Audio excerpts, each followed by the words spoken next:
All right, guys, so I just got the M4 exhaust in, and this is the cat delete, the slip-on, the M4 GP. So let's go ahead and show you guys what this is gonna sound like stock. It's way too quiet for me.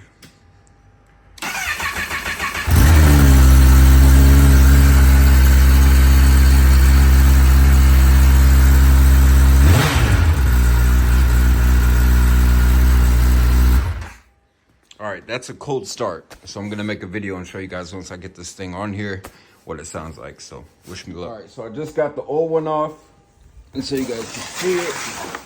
That's the old right there. Got the exhaust off and the Cadillac converter. And the servo. So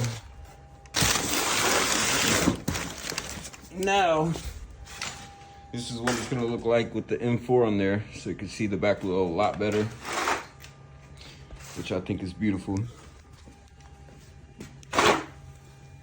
There she is. Let's go and give her the first start with the new exhaust.